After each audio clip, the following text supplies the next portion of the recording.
श्री गणेशाय नमः। ओम नमो भगवते वासुदेवाय नमः। श्री कृष्णाख्यं परम धामं जगत धाम नमाम तत्। माधव माधव विश्व सर्वसिद्धि विधायिनं। वंदे पुरुषस्परात्मानो परस्परानुति प्रियो। मुखं करोति वाचालं पंगुलंघयति गिरिं। यत्कृपातमं वन्दे परमानंद माधव। जं ब्रह्मा वरुणेन्द्र रुद्रमरुतः स्तवन्ति दर्भेस्तवे। वेदेः साङ्गपदक्रमोपनिषद गायन्ति जं सामगाः। ध्यानवसितस्थितगतेन मनसा पश्यन्ति जं योगिनः। यस्यान्तं न विदुः सुरासुरगणा। देवाय तस्मै नमः। ओम श्रीमद् पाया गीता द्वादश बोली। लवणी क्षीर रे नथिले क्षीरे की प्रयोजन। कृष्ण रसहीन कथाटी से ही परिवर्जन। आट बसन रे काईच थिले नुहे आदर। मोती छिंडा कना मुणी रे मूल्य हुए अपार। संसार सागर तरिब कर भजन भेला। त्रिगुण कुकर छेदन वृक्ष हेब मुकुला। परम अटई मरम लीला करे गुपते। गुरुंक कृपा होइले हुए व्यक्त तुरिते। दुख को काहाकू न दिया हुए कृपण तही। दुर्दशा विनाश करणे दया करिब नाही। प्रकृति रे कर रमण छाड़ी नारी सेवन। पर पुरुष को इचिले रमसी भगवान।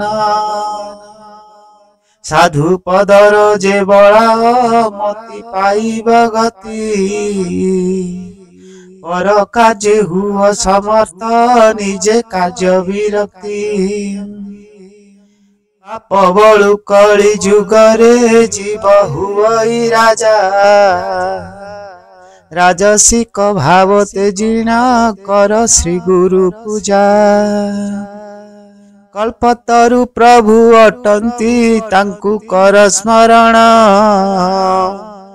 वांछा पूर्ण से हु करिवे वांछा निधि नामेण। आपे आपणार बंधु तू आपे आपना गुरु। चिन्हि जदि मन पारिबु तरी जीवु संसारु। ओम श्रीमद् पाया गीता त्रयोदश बोली।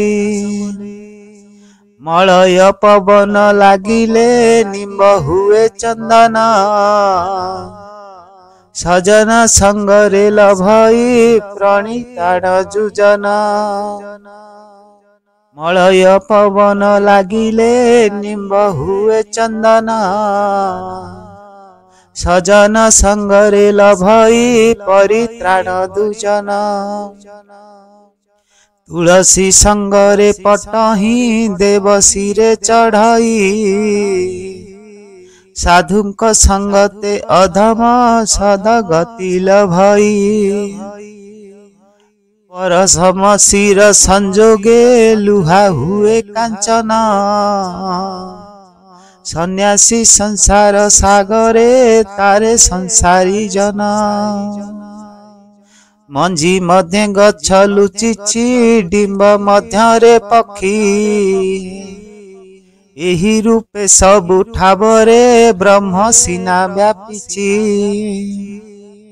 अति निकटरे थाइन दूरे हुए प्रतीति। कस्तूरी नाभिरे रखिण मृग जेन्हे फेरंती। परम श्रीकृष्ण अटंती राधा प्रत्यक्ष जीव बाइया पागला रूपरे संसार रे उभव जणे जमदंड धरई जणे धरे नियम जणे मोक्ष पद देखाए अन्य पुराए काम वेदटी शरीर अटई आत्मा सी भगवान एणु करी आत्मा सर्वदा सबु वेदरु भिन्न देह मध्य आत्मा बसई देह न जाने ताकू वेद से ही परी न जाने से ही विषपु ताकू बाइया पागला भिकुक बेसे देशे फेरंती तांको माया बोले ताहांकु केही नाही चिन्हंती तांको माया बोले ताहांकु केही नाही चिन्हंती तांको माया बोले ताहांकु केही नाही चिन्हंती। हाँ दर्शक बंधु यही चैनल रे सदा बेले आपण मानकर हितकांक्षी भागवत गीता उपनिषद सार कथा एवं मर्मवाणी घर संसार के परि निजकु सचेतन एवं चल चंचल करि पारिबे ही चैनल रे सदा बेले आपण माने श्रवण करि पारिबे। जदि आपण मानकु एही मर्मवाणी धर्मवाणी कर्मवाणी एवं संसारर सर्वधर्म तत्व आपण माने श्रवण करि पारिबे। हाँ दर्शक बंधु जदि यही मर्मवाणी धर्मवाणी आपण मानकु भल लागुताए हृदयस्पर्शी होइथाए ताहले चैनल को आपण सब्सक्राइब करंतु एवं लाइक करंतु बंधु मानकु शेयर करंतु एही भली वीडियो देखिबा पाई। जय जगन्नाथ भगवान आपणकर मंगल करिवे।